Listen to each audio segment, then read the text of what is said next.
No sé si tienen suficiente luz aquí ustedes o quieren que encendamos esta luz. ¿Ustedes también así? ¿También? Okay.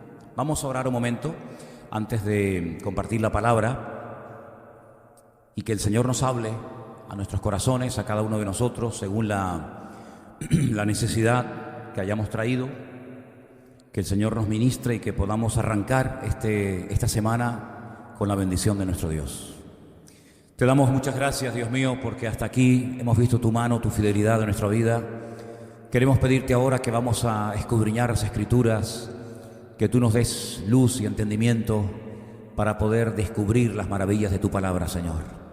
Háblanos a través de ella y que la palabra que ha de ser expuesta y compartida en esta tarde sea de bendición para todos y cada uno de nosotros, Dios mío. Gracias por el privilegio de tener las Escrituras en nuestras manos. Gracias porque es un honor tremendo el poder tener tu palabra con nosotros y que ella nos hable y que tú nos puedas instruir a través de ella, Señor. Bendícenos y habla a nuestros corazones en el día de hoy. Te lo pedimos en el nombre de tu amado Hijo Jesús. Amén y amén. Gloria al Señor. Quiero llevarles otra vez a la lectura que nuestro hermano Yeray leía en esta tarde. Es el primer milagro de Cristo, ¿sí? Jesús hizo muchísimos milagros. Todos los milagros que Cristo hizo no están registrados en la Biblia. El mismo Juan, el autor de este evangelio, dice al final del evangelio, que es una opinión que él da. Dice: pienso que si se hubieran escrito una por una las cosas que el Señor hizo y dijo, no cabrían los libros en el mundo. Así que el evangelio según San Juan y el de Marcos y el de Mateo y el de Lucas son simplemente pequeños resúmenes de una vida extraordinaria que sin lugar a dudas impactó a la humanidad y que la sigue impactando hasta el día de hoy. No ha habido otra persona como Jesús de Nazaret. Ha habido muchos líderes religiosos, políticos, etcétera, pero ninguno como Jesús.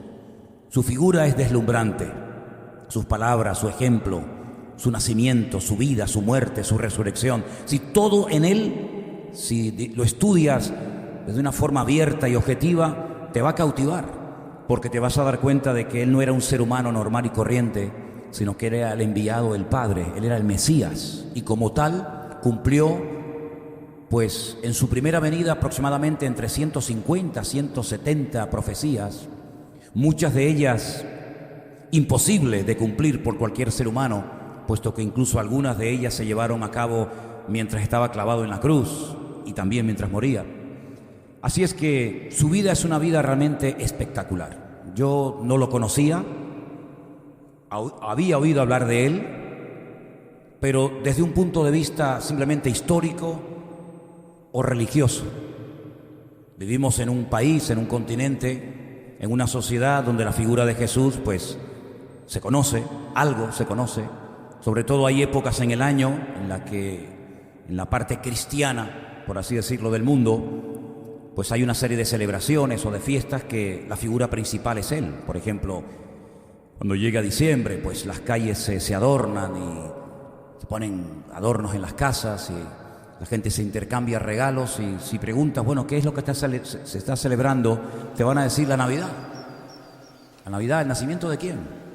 Bueno, de un tal Jesús de Nazaret que nació en Belén de Judea hace 2000 años. Y bueno, después llega la Semana Santa, entre los meses generalmente de marzo y abril, y te encuentras un montón de procesiones, ese circo religioso terrible, y te encuentras que la figura, entre comillas, principal, pues debería ser Jesús, ¿no? Así que mencionar el nombre de Jesús, Jesucristo, Jesús de Nazaret, pues en esta parte del mundo, todo el mundo sabe de quién estamos hablando, ¿no? Pero lamentablemente hay un conocimiento muy vago, un conocimiento tal vez histórico, religioso, pero es que con él se puede tener una experiencia personal. Eso es lo grandioso. Y se puede tener una experiencia personal porque él está vivo. ¿Tú lo crees? Él está vivo. Si estuviera muerto, yo nunca me dedicaría a lo que me dedico. Yo no le haría propaganda ni difundiría el mensaje de un muerto, porque no tendría ninguna fuerza moral para tratar de motivar y tratar de llevar a la gente a la creencia en un muerto. Pero yo sé personalmente que el Señor Jesucristo está vivo, pero no porque lo he leído, sino porque yo lo he experimentado en carne propia. No es que yo lo buscara a él, yo nunca lo busqué a él. Él más bien me buscó a mí. Y él me liberó, él me sanó y él me salvó. Y hace ya, pues, como 40 años que le voy siguiendo y le voy descubriendo cada día, porque si algo maravilloso me fascina del Señor es que nunca terminas de conocerlo. Es una experiencia extraordinaria que te animo a que tú también la puedas tener. Y cuando tú tengas tu propia experiencia personal con Él, te vas a dar cuenta de que a lo mejor no tienes mucho conocimiento de la Biblia, no sabes expresarte muy bien, pero esa experiencia te transforma y te cambia la vida radicalmente. Y en los evangelios encontramos parte de cómo hablaba, cómo se comportaba. Y en el evangelio según San Juan encontramos 7 de los cientos o tal vez miles de milagros que hizo. Juan solamente escoge 7. Y él no emplea la palabra milagro, sino él emplea la palabra señal. Y es que todo lo que Jesús hacía era como una señal en el camino que indicaba y enseñaba algo. Es como cuando vas por la carretera y te encuentras señales. Las señales de tráfico, si las conoces, te dan una información. A veces te permite ir por un lugar y a veces te prohíbe ir por esa parte o por otra. A veces te indica cuánta distancia te queda para llegar a tu destino. En fin, las señales de tráfico te dan muchísima información. Y sabemos que, por ejemplo, hay un lenguaje que tiene que ver con señales o con signos. Y sabemos también que está el sistema Morse y las banderas y tantas formas de comunicarse. Pero una de las formas como Dios se dio a conocer a través de la persona de su amado Hijo Jesús era a través de lo que hacía, no solamente a través de lo que decía, sino que sus milagros son señales en el camino que apuntan hacia una persona, hacia un propósito realmente extraordinario.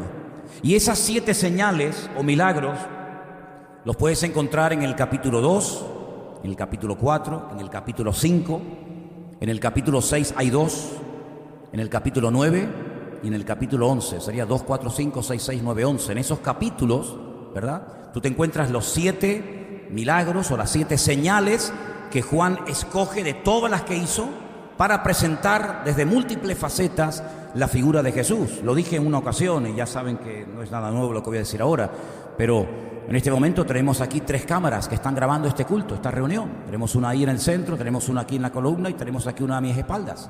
Y los que están arriba, ellos hacen cambios, ¿verdad? Y a veces sale una imagen, a veces sale un ángulo, a veces sale otro, a veces no sale ninguno. Pero las 3 están grabando la verdad, simplemente están en diferentes partes del salón. Si al final pudiéramos ver lo que han grabado todas han grabado la verdad. Lo que pasa es que cada uno desde una óptica, desde un ángulo completamente diferente. Exactamente igual es más o menos lo que intenta hacer Juan. Él dice, bueno, ¿cómo presento a Cristo de una forma tan variada y completa para que la gente más o menos, se haga una idea de quién era y a qué vino? El Evangelio según San Juan nos presenta a Cristo de 7 formas diferentes. Pero cuando este hombre tenía aproximadamente 100 años, es decir, calculando que le conoció cuando tenía como 30 y muere a los 100, durante 70 años este pescador de Galilea caminó con el Señor, escribió 3 cartas, escribió un evangelio, una biografía de Jesús, y cuando está desterrado en una isla llamada la isla de Patmos, pues se le presenta al Señor siendo ya un anciano y le dice, escribe las cosas que has visto y las que yo te mostraré y envíalas a las 7 iglesias. Y ahí menciona la iglesia de Éfeso, de Esmirna, de Tiatira, de Pérgamo, de Sardis, la Odisea, etc. Y es el libro del Apocalipsis, el libro de la Revelación, donde de más formas y con más títulos encuentras a la figura de Jesús. Si tú no lees el Apocalipsis, tú no vas a poder descubrir cosas del Señor Jesucristo porque no se cuentan en ninguna otra parte más que en ese libro. Pero a Juan le llamó la atención el primer milagro de Cristo. Fíjate qué curioso que si tú vas, por ejemplo, al Evangelio de Mateo y dice, bueno, ¿cuál fue el primer milagro de Cristo? Mateo no lo cuenta. No es que para él no fuera importante, sino que él como le escribía a gente de origen de origen judío, él lo que intentaba era presentar a Cristo de otra forma diferente a como Juan lo intentaba presentar. Por lo tanto, él no habla del primer milagro, pero que Marcos tampoco, que le escribía a los romanos, y Lucas tampoco. Solamente gracias a la información de Juan podemos saber hoy en día nosotros dónde fue el primer milagro de Cristo y qué fue lo que sucedió en aquel lugar. Quiero mostrarles un mapa. Lo van a ver ahí en la pantalla, porque la Biblia nos dice dónde se realizó el primer milagro de Cristo. Ahí en medio de ese círculo, no sé si lo podéis ver bien, sí, ahí tenéis la palabra Caná. ¿Lo veis? Caná de Galilea. Caná es un pueblo que pertenecía a la región nórdica, a la parte norte del país, que era Galilea. Todavía existe ese pueblo. Hay muchísima gente que en el día de hoy le hace mucha ilusión casarse en una iglesia católica muy grande que hay allí. Es una población fundamentalmente de árabes chiitas y prácticamente nunca vamos a ese lugar porque realmente no hay nada que ver, salvo decir estuve en el lugar de las bodas de Caná de Galilea. Es una población de no más de 10.000 habitantes en la actualidad. Pero fue en esa región, en el norte del país, donde Jesús se encontraba, y según el Evangelio, según San Juan, si ustedes han prestado atención a la lectura, dice que allí se celebraban unas bodas, en Caná de Galilea, y estaba allí su madre. También fueron invitados a las bodas Jesús y sus discípulos. Hay algunas personas que dicen, es un disparate, pero yo lo voy a decir por si acaso en algún momento lo oyes, que Jesús era el novio. Quien se estaba casando era Cristo, con María Magdalena, claro, porque María Magdalena la meten hasta en la sopa. Pero no es verdad, porque el Evangelio, según San Juan capítulo 2, nos dice que Jesús fue invitado y el novio nunca es invitado. El novio y la novia son los protagonistas de la ceremonia. Por lo tanto, Jesús no estaba casando, porque según la Biblia Jesús nunca se casó con nadie ni tuvo descendencia. Quiero ponerles una fotografía de la Caná actual. Ese es el pueblo de Caná de Galilea.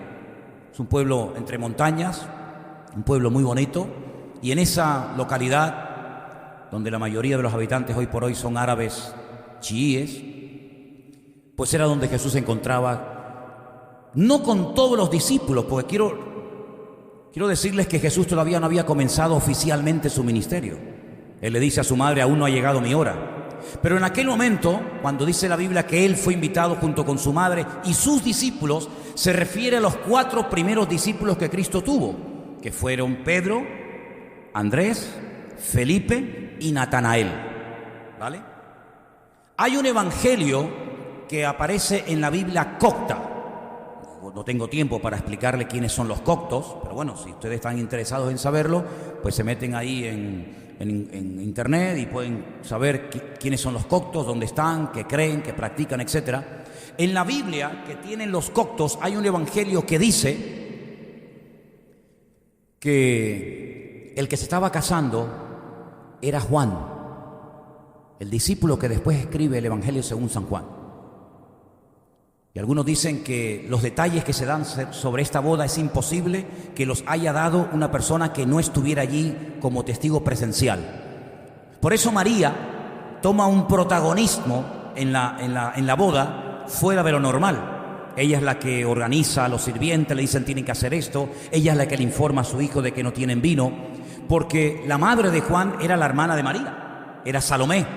Y en ese evangelio se dice que el que se estaba casando era Juan, el famoso discípulo Juan, el que escribió el Apocalipsis y el Evangelio, etcétera, ¿no? Bueno, sea como sea. Lo que es curioso que no encontramos ninguna mención sobre el marido de María, sobre José. Y en la Biblia es muy importante leer bien lo que dice y prestar atención a lo que no dice. ¿Me explico? Hay cosas que la Biblia omite. Hay cosas que la Biblia no dice, pero también en esa omisión, en ese silencio, hay un mensaje. Si no menciona a José, es porque lo más seguro es que a estas alturas José ya estuviera muerto. ¿Vale? Si estuviera vivo, hubiera sido una falta de respeto mencionar a la mujer, mencionar a los hijos y no mencionar al padre. Por lo tanto, si no se le menciona, aunque no se dice, ¿verdad?, va implícito en el hecho de omitir su nombre de que José a estas alturas ya había muerto. Y puede ser puede ser que Jesús hasta ese momento no se había dado a conocer públicamente, ¿verdad? Porque tuvo la responsabilidad de atender a su madre hasta que sus hermanos fueran mayores y ya se pudieran hacer cargo de ella. Ahora, si os dais cuenta, el problema que sucedió en ese lugar es que se quedaron sin vino. Vamos a leer el pasaje. Volvamos a Juan capítulo 2, por favor. Juan capítulo 2. El versículo 3 dice: y faltando el vino, la madre de Jesús dijo: no tienen vino. Jesús le dijo: ¿qué tienes conmigo, mujer? Aún no ha venido mi hora. Su madre le dijo a los que servían: haced todo lo que él os dijere. ¿Saben? Esta frase, haced todo lo que él os diga, también está exactamente igual en lo que llamamos vulgarmente el Antiguo Testamento. No sé si te acuerdas dónde aparece, pero hay una persona muy importante, con un poder tremendo, que le dice a la población: haced todo lo que él os dijere. Es la misma frase, la que aparece aquí y aparece en el libro del Génesis. ¿Saben de quién me estoy refiriendo? Cuando el faraón, en plena escasez de alimentos, la población viene hambrienta, y entonces le dice al país, a Egipto: hagan todo lo que él os dijere. Y se refería ¿a quién? A José, el ecónomo, el administrador de todo el imperio, aquel joven que había tenido unos sueños, ¿verdad? De joven, que después interpretó sueños a otras personas, y gracias a la facultad de poder interpretar aquellos sueños, llegó a ocupar un lugar muy importante en la historia y logró, gracias a su sabiduría y al respaldo del Señor, pues logró organizar toda la riqueza de Egipto para que el mundo no se muriera de hambre. Bueno, pues esa frase aparece en este primer milagro de Cristo en Juan capítulo 2. Ahora, ¿por qué se quedaron sin vino? Surgen varias respuestas, ¿no? Varias opiniones. ¿Puede ser que calcularon mal? ¿Puede ser? ¿Sí? A veces calculamos mal, pensamos que nos va a llegar la comida y no nos llegó, o calculamos que la gasolina nos va a llegar y resulta que el coche nos dejó tirados por el camino, ¿no? Puede ser. Hicieron un mal cálculo. ¿No puede ser también que a lo mejor bebieron demasiado? ¿Puede ser? ¿No puede ser que vino a lo mejor más gente de la que ellos esperaban que viniera? Si todos estos argumentos, todas estas opiniones se pueden juntar, y la realidad es la siguiente: quedarse en una boda judía hace 2000 años sin vino era una vergüenza. No es como hoy en día, que algunos dicen: bueno, pues si no hay vino, pues tomaremos otra cosa. No. Los rabinos judíos tenían un dicho en aquellos tiempos que decían: sin vino no hay alegría. Ahora, yo sé que hay unos hermanos, sobre todo de otras naciones, se les ha enseñado, a mí me lo enseñaron porque yo me convertí con misioneros americanos, que tomar vino es como un sacrilegio, es como el pecado mortal. Un vaso de vino te vas al infierno de cabeza. Bueno, eso no es verdad, eso no es cierto. A mí me dijeron incluso aquellos misioneros norteamericanos que se atiborraban a litros y litros de Coca-Cola, pero que tomar el vino incluso hasta en la Santa Cena era el pecado mortal, que el vino que tomaba Jesús no tenía alcohol, sino que era mosto. Y yo siempre, cuando me dicen algo, siempre pregunto: ¿dónde dice eso? Porque en el día de Pentecostés, por ejemplo, ustedes saben, ¿dónde está eso? En el libro de los Hechos capítulo 2, que por cierto, la fiesta de Pentecostés o Shavuot, ya estamos en plena celebración, ¿verdad? Pues dice la Biblia que cuando oyeron aquel grupo de personas, concretamente 120, hablando en otras lenguas, y la gente decía: pero ¿cómo hablan esta gente en árabe, en arameo, en griego, en latín, si son personas que no tienen mucha cultura, muchos estudios, y les entendemos y nos hablan las maravillas de Dios? Dice que algunos dijeron, burlándose de ellos: es que están llenos de mosto. Sí, están borrachos. Luego, la palabra mosto y vino muchas veces es sinónima en la Biblia. Mire, el vino se le puede sacar el alcohol, eso es verdad. Nosotros cuando yo estudiaba, una de las cosas que hicimos en un laboratorio químico fue una vez, como un examen, como una prueba, pues extraerle el alcohol al vino. Y se puede hacer, hoy en día sí, pero en aquellos tiempos no. Ese proceso no existía en los tiempos de Jesús. Otra forma de extraer el alcohol al vino es envasarlo inmediatamente al vacío, proceso que no existía en los tiempos de Cristo. Si usted pisa la uva, no sé si usted entiende de esto o no, pero si usted pisa la uva y la mete en la barrica, amigo, tarde o temprano, sin necesidad de hacerle nada, sin ayuda externa, eso fermenta y eso, amigo, tiene alcohol.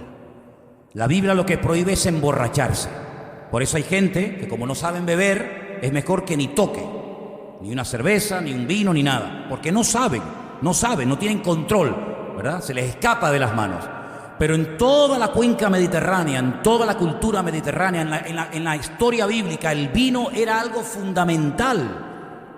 Cristo tomaba vino con alcohol, los discípulos tomaban vino, y el primer milagro de Cristo consistió en transformar un elemento tan conocido y tan diferente al vino como el agua, lo transformó en un buen vino, en un vino de calidad que dejó con la boca abierta al maestresala, al que cataba el vino y posteriormente lo servía a los invitados. Y él presentó aquel argumento que dijo, pero vamos a ver, el buen vino se sirve al principio. Y cuando ya la gente está ya un poquito subida de tono, que ya no saben discernir entre lo bueno y lo malo, pues sacas el peor. Pero tú lo has hecho al revés, tú has guardado el mejor vino para el final. Y es que en aquel hogar humilde de Galilea, en Caná de Galilea, un sitio tan pequeño hasta el día de hoy, que no era un teatro donde miles y miles de personas podían ver lo que el Señor iba a hacer, en aquel hogar fue donde el Señor hizo el primer milagro. ¿Sabes por qué? Porque donde primeramente quiere comenzar el Señor a obrar en tu vida, ¿sabes dónde es? En tu casa. En tu hogar. Y allí fue donde el Señor transformó la tristeza de aquel hogar, aquella gente que calculó mal, aquella gente que pensaba que con lo que habían comprado llegarían hasta el final de la ceremonia. Fue en aquel lugar donde el Señor dijo, no se preocupen, yo estoy aquí, y donde el Señor está, no importa lo difícil que se haya vuelto la situación, el Señor tiene siempre todo bajo su control. ¿Cuántos dicen amén? Ahora, como cuando uno lee la Biblia, tiene que posicionarse en el momento histórico en el que se escribió la Biblia. Usted no puede interpretar la Biblia como un señor del siglo XXI, porque usted no va a entender nada. Hay algo que hemos leído en esta porción, que a menos que se explique, una persona lo lee y no entiende nada. Dice la Biblia, en este capítulo 2, que allí estaban, versículo 6, 6 tinajas de piedra. Yo quiero que pongamos una imagen de cómo eran las tinajas de piedra en aquella época. Así son esas tinajas. Algunas eran de piedra, otras eran de barro. Tenemos esta imagen y también tenemos otra para que ustedes más o menos se hagan una idea. Dice que había 6 tinajas de piedra para agua.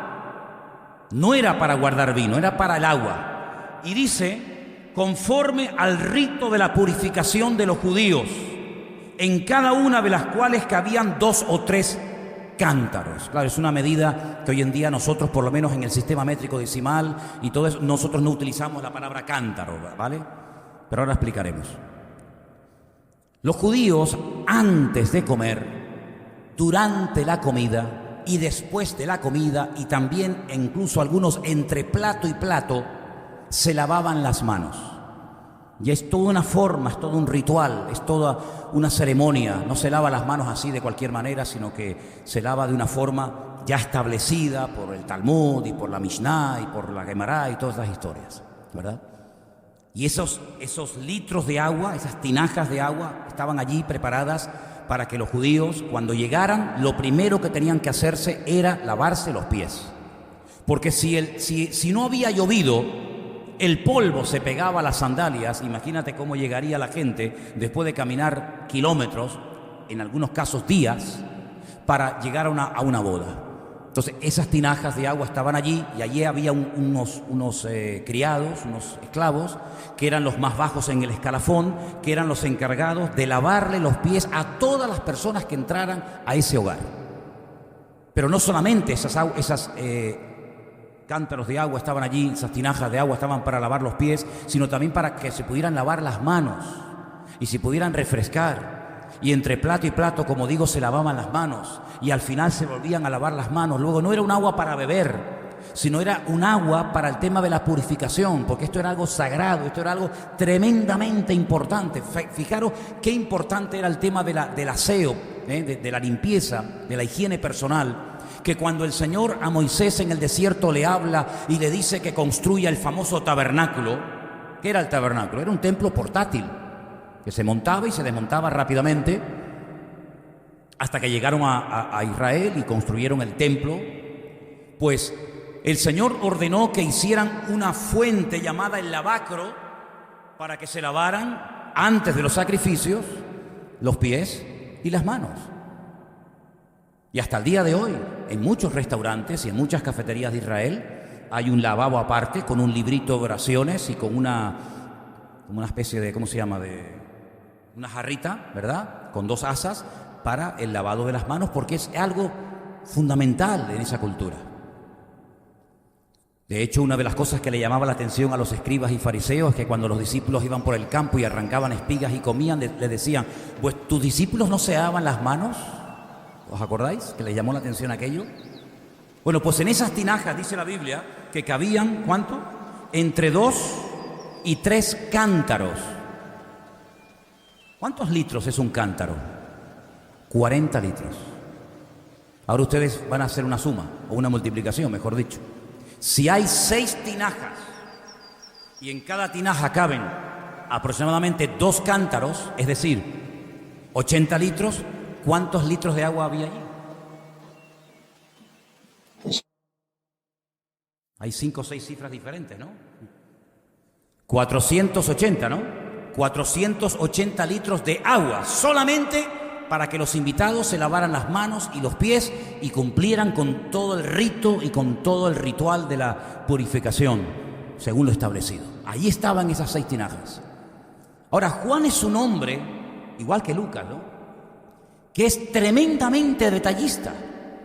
Juan dice cosas, incluso a veces menciona cifras y números, que uno se pregunta el por qué. Es interesante, por ejemplo, cuando hacen la famosa pesca milagrosa. Ustedes pueden encontrar el último capítulo del Evangelio según San Juan, cuando el Señor está restaurando a Pedro, ¿se acuerdan? Cuando le pregunta: ¿tú me amas, Pedro? ¿Se acuerdan? ¿Me amas, Pedro? Pedro, ¿tú me amas? Dice que Juan escribió el número, la cantidad de peces que habían pescado. ¿Cuántos eran? 153. ¿Qué más da si son 200 o 85 o 92? ¿Por qué puso el número de peces que habían pescado? Bueno, todo eso tiene una razón de ser y una explicación. Es como la firma de Dios: Ani Elohim, yo soy Dios, ¿no? El valor numérico. Y ahora fíjate que él no dice, bueno, había unas tinajas, sino que dice que había tinajas, sí, pero dice que eran 6. Y es que el tema de la numerología, los números en la Biblia, es un tema muy importante. De hecho, la Biblia menciona muchas veces hasta la gente que moría, cuánta gente iba a la guerra, y menciona muchos datos numéricos, matemáticos, ¿verdad? Y Juan dice, bueno, sí, había tinajas, pero yo conté y eran 6. Y es que cada número tiene una explicación, cada número tiene una aplicación, y el número 6 en la mentalidad judía era el número incompleto. El completo, el perfecto, era el 7. Pero el 6 es el incompleto, al que le falta siempre algo. Y Juan dice, allí habían tinajas, pero era un número incompleto. Eran 6, no eran 7, no eran 20, no eran 12, no eran 70, eran 6. Como diciendo que de lo incompleto, de lo que le falta algo, el Señor lo utiliza para llenarlo y hacer un milagro que le dé toda la gloria y toda la honra al Señor. Ahora, fíjate qué curioso. La que se da cuenta del problema es su madre. Es que las mujeres tienen un sexto sentido que nosotros los hombres ni comprándolo lo vamos a tener, ¿no? Captan al vuelo cosas que uno ni se entera. Y la madre se da cuenta de que allí pasa algo. La gente se está poniendo nerviosa. Falta lo principal en una boda judía: el vino. Usted dice, bueno, pues pongamos Coca-Cola. No. Pongamos 7up, no. El vino era lo principal en una boda judía. Y ya no hay vino. Por lo tanto, como les dije antes, se acabó la alegría. Sí, puede haber mucha comida, puede haber mucha música, pero si no hay vino, El refrán decía, sin vino no hay alegría en una boda judía. Por lo tanto, ella se acerca a su hijo y le dice, hijo, no tienen vino. Es curioso notar la confianza absoluta que tenía su madre en el hijo, sabiendo que lo que ella no podía solucionar, su hijo sí podía solucionarlo. ¿Y saben qué? Cuando tú conoces al Señor, tú sabes que tu Señor, aunque estés incompleto, aunque no llegues a fin de mes, aunque no te den las cuentas, aunque no te salgan bien los cálculos, tú sabes cuando conoces al Señor que el Señor nunca te va a dejar tirado, sino que el Señor siempre va a estar ahí. Y entonces ella da una orden, o ella da una palabra a los sirvientes y le dice, haced todo lo que Él os dijere. Qué buena, ¿eh? No dijo, hacer todo lo que yo os digo. Y ella toma el protagonismo y deja a su hija a un lado. No. Ella le dice a su hijo, mira, hay un problema, pero si tú quieres lo puedes solucionar. Así que si Él dice algo, hagan todo exactamente igual como Él les pide. Y es que hemos visto muchas veces que tanto la obediencia como la desobediencia tienen sus frutos y sus resultados. Ustedes saben que en el Antiguo Testamento, en el libro de Deuteronomio, creo que es por el capítulo 28, hay un capítulo que habla de consecuencias de la desobediencia. ¿Lo habéis leído? Es buenísimo, léanlo. Y también en ese capítulo habla de las consecuencias o de los beneficios positivos de la obediencia. Y es que por obedecer al Señor nunca te vas a equivocar. Aunque no entiendas, aunque no sepas qué hacer, aunque no sepas cómo el Señor va a resolver el problema, a ti eso no te tiene que preocupar. Tú limítate única y exclusivamente a obedecer siempre al Señor, porque el Señor siempre va a galardonar y va a bendecir y va a honrar a aquellos que le obedecen, a aquellos que se fían de Él y que echan toda su ansiedad sobre Él y descansan en Él, sabiendo que Él sabe lo que tiene que hacer. ¿Cuántos dicen amén? 480 litros como mínimo, porque dice que en algunas cabían 2 cántaros, 80 litros, y en otra cabían 3 cántaros, ¿vale? 120 litros. Es decir, fue una barbaridad la cantidad de vino que el Señor multiplicó o que el Señor creó de la nada prácticamente. Pero fíjate qué interesante. Les dice llenar las tinajas hasta arriba. Siempre el Señor, cuando hacía algo, pedía una participación por parte de la persona que iba a recibir el milagro. ¿Se acuerdan, por ejemplo, cuando llega al mar de Galilea y se los encuentra frustrados, tristes, cansados, agotados? ¿Habéis pescado algo? Y le dicen al maestro, nada, Señor, no hemos pescado nada en toda la noche. El Señor dijo, echar la red a mano derecha. Podía haber hecho así, los peces saltaban solos a la barca, ¿verdad? Pero el Señor dice, no, usen lo que tienen, porque usando lo que tienen, obedeciendo a la orden que les doy, el milagro se producirá. Es como cuando David llegó al gigante Goliat. Él usó lo que tenía. Tenía una pequeña onda, pero esa onda la puso al servicio del Señor y pudo quitar de en medio a aquel gigante que tenía atemorizado a Israel durante mes y medio en el valle de Elán, ¿verdad? La Biblia nos enseña que cuando llegó al sepulcro donde estaba su amigo Lázaro, le dijo a la familia, le dijo a los que estaban allí, quitad la piedra. Y ellos quitaron la piedra, hicieron algo, un acto de fe, un acto de obediencia, y automáticamente el Señor sacó al muerto fuera. Es decir, si estás esperando que el Señor transforme tu miseria, tu necesidad en bendición, si estás esperando que el Señor te sorprenda y haga algo en tu vida, echa mano de lo que tienes, usa lo que tienes, ponlo al servicio del Señor. Es como cuando los discípulos se encuentran en un desierto, hermanos, en un desierto, sin recursos, sin capacidad económica de poder solucionar un problema inmenso. Señor, la gente te lleva siguiendo días, la gente viene con un apetito espiritual, porque les hablas, les ministras, les bendice, pero tienen hambre, Señor, despídelos. Y el Señor les dice, ¿por qué los vamos a despedir? Dadles vosotros de comer. Y se quedan mirando al Señor y dice, pero Señor, ¿cómo le vamos a dar nosotros de comer? Dice, aunque tuviéramos, que no lo tenían, aunque tuviéramos 200 denarios, casi el salario de un año, no podríamos dar de comer a tanta gente. Esto es una barbaridad, esto se nos ha ido de las manos. ¿Tú no crees que puede haber momentos puntuales en tu vida en los que el Señor permite que pierdas el control para que Él tome el control y te sorprenda y te demuestre que Él nunca jamás se pone nervioso ni preocupado? Mientras tenemos el control, como que no le necesitamos, ni oramos. Yo controlo, yo sé, yo puedo, déjame.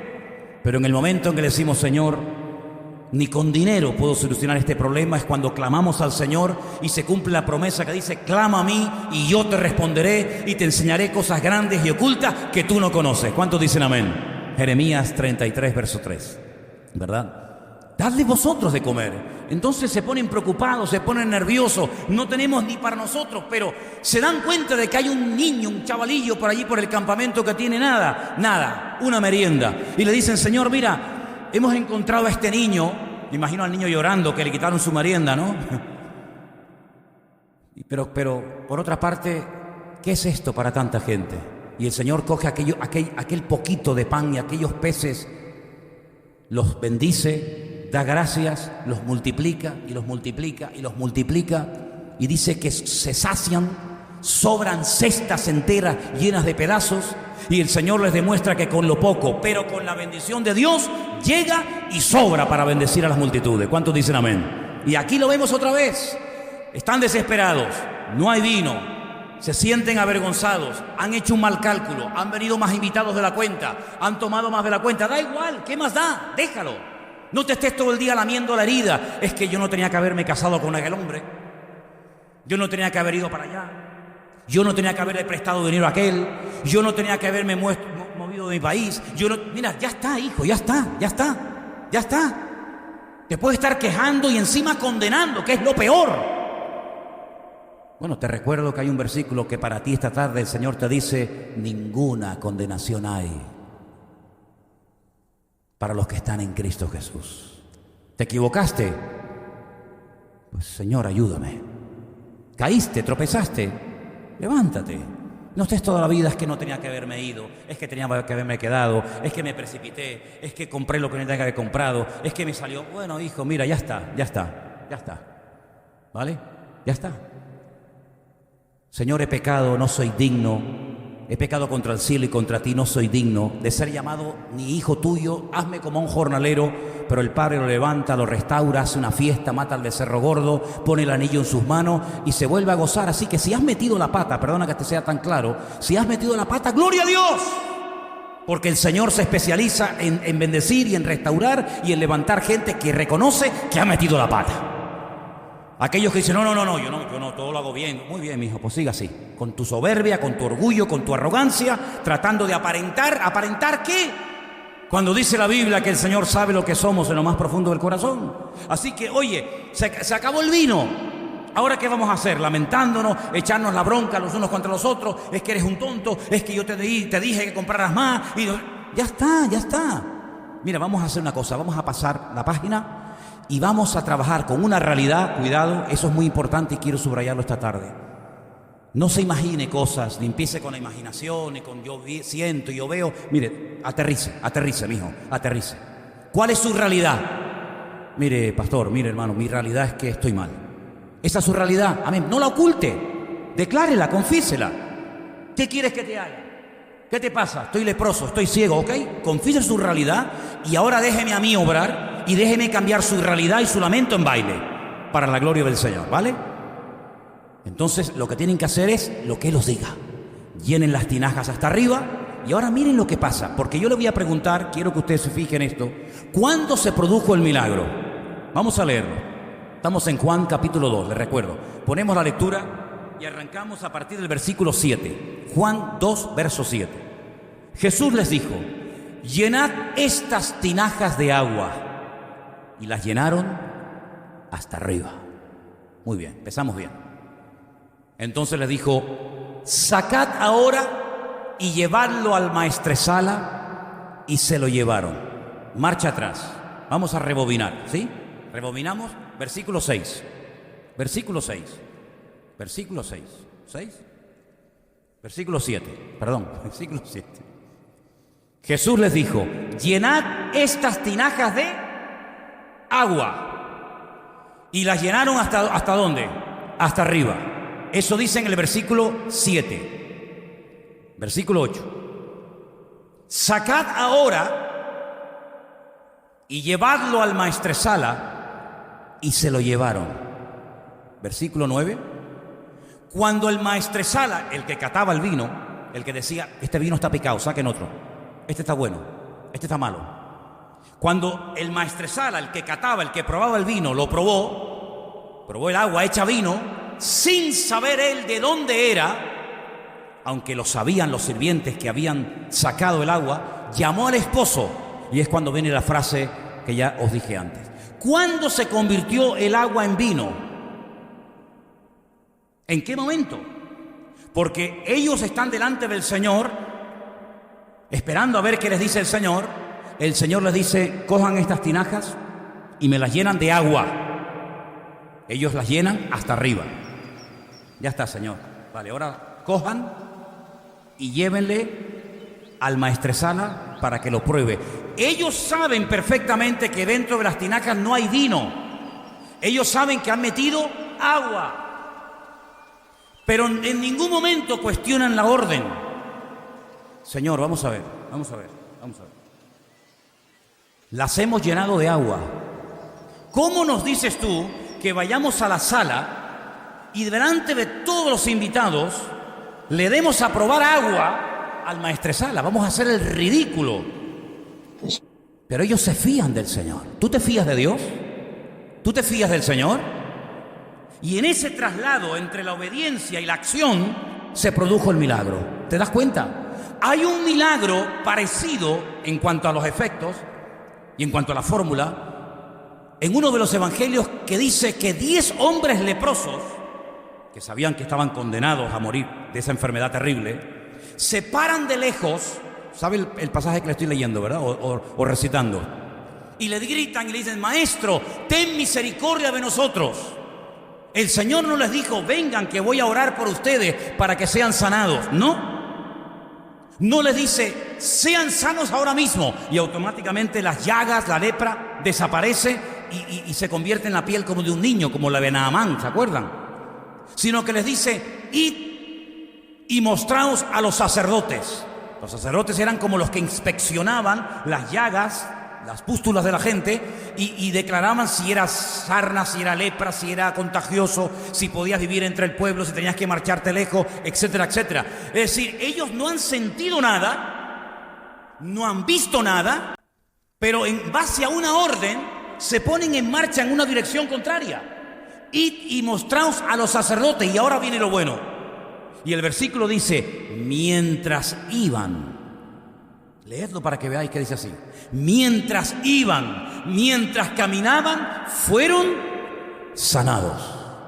Mientras estaban allí, no pasaba nada. Muévete, obedece, fíate del Señor. Y dice que mientras iban, cada paso que daba les acercaba más al milagro. Exactamente igual ocurre en las bodas de Caná de Galilea. Las llenan de agua hasta arriba. Y ahora el Señor les da otra orden. Ahora vayan y sírvanla. Que la cate, que la pruebe el maestresala, que él dé el visto bueno. Ellos podían haber dicho, pero Señor, esto es un disparate, esto es una locura. Es que no hemos visto nada. Es que yo eché agua. Es que ellos no cuestionan al Señor. ¿Por qué hay creyentes que pelean con Dios? ¿Por qué hay creyentes que se enfadan incluso hasta con el Señor? ¿Por qué hay creyentes que dicen, pero Señor, ¿y por qué me pasa a mí esto? ¿Y por qué no le pasa al otro? ¿Y por qué siempre a mí? Y no pelees con el Señor, hermano. Fíate del Señor de todo tu corazón. No te apoyes en tu propia prudencia. Reconócelo en todos tus caminos y Él enderezará tus veredas, dice Proverbios. Entonces, Señor, yo no entiendo nada. Yo sé que yo he echado agua, pero si tú me dices que la lleve y la sirva, el que va a quedar mal vas a ser tú, no voy a ser yo. Así que yo en fe y en obediencia voy. Y hermanos, cuando sacaron aquello, ¿qué dijo el maestresala? Creo que era el versículo 9.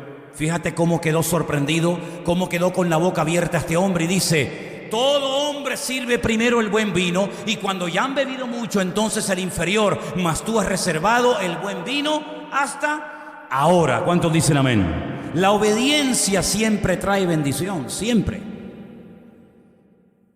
¿Estás obedeciendo al Señor? Ya ahí yo no entro, pero yo te hago la pregunta, ¿estás obedeciendo al Señor?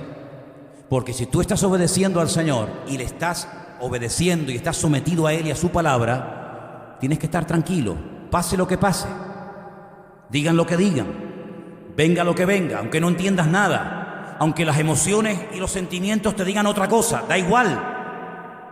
Si tú estás obedeciendo al Señor, estás alineado, estás en la misma frecuencia del Señor, en paz me acostaré y asimismo dormiré.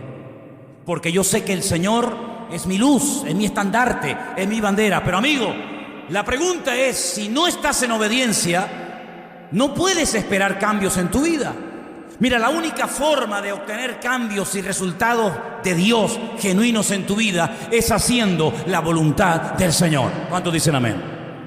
Y estos hombres hicieron la voluntad del Señor. Y ese dice que fue el primer milagro que Cristo hizo para, dentro de poco tiempo, comenzar su ministerio. Dejó lo bueno para el final. Y yo les hago una pregunta. ¿Nosotros estamos al principio de la historia de la iglesia o al final? Curioso, ¿no? Pues dice la Biblia que la gloria del final superará a la gloria del principio. Eso es lo que dice la palabra y la promesa del Señor. Por lo tanto, lo mejor, espiritualmente hablando, para tu vida y para la mía, está por venir. Estamos peleando, la vida cristiana no es un camino de rosas, es una pelea. Pablo dice, yo he peleado, sí, he peleado la buena batalla, he acabado la carrera, he guardado la fe. Luego ahora estoy esperando la corona, ahora estoy esperando el premio, ahora estoy esperando el galardón.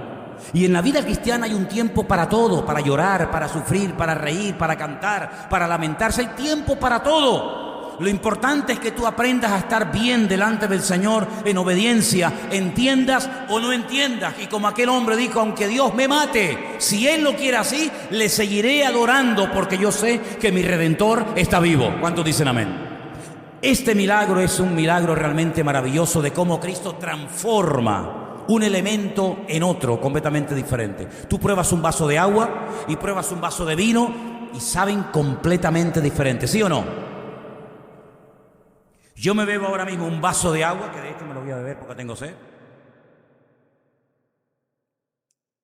Qué rico. Pero si yo me bebiera ahora un vaso de vino, a lo mejor me pondría un poco piripi.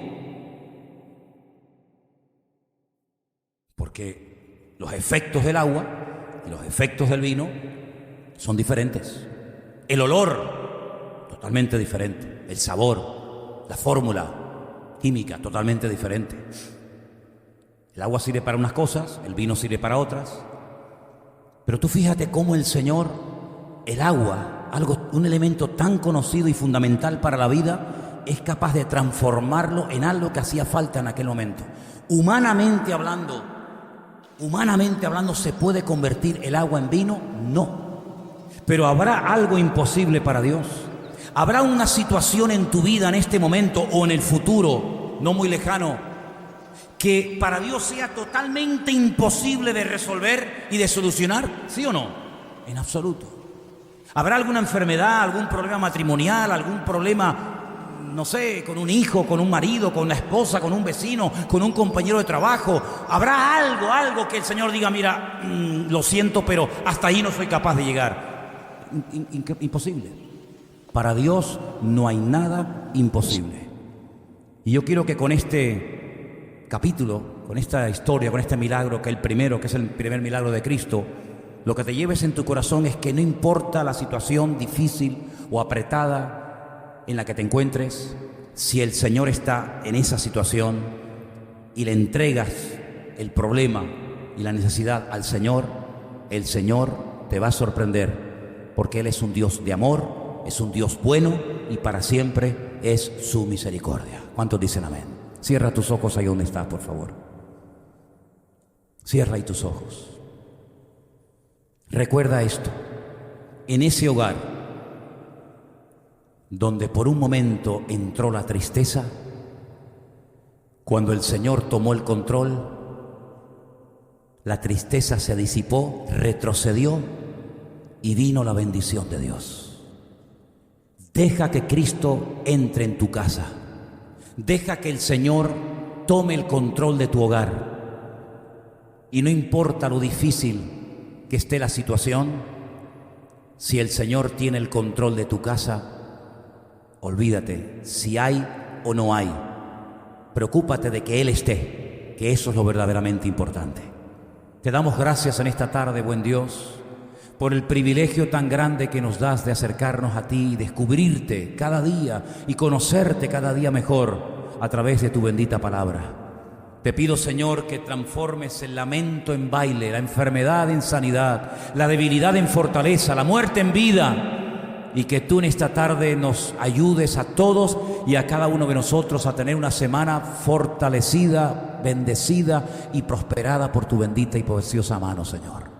Gracias porque tu presencia es la que enriquece el alma, y teniendo tu presencia lo tengo todo. Por eso en esta tarde te doy gracias desde lo más profundo de mi corazón, porque sé, Señor, que no hay circunstancia difícil que se escape de tu poder y de tu control. Gracias porque tú eres mi Dios todopoderoso. A ti la gloria y la honra, en el bendito y poderoso nombre de tu amado Hijo Jesús. Amén.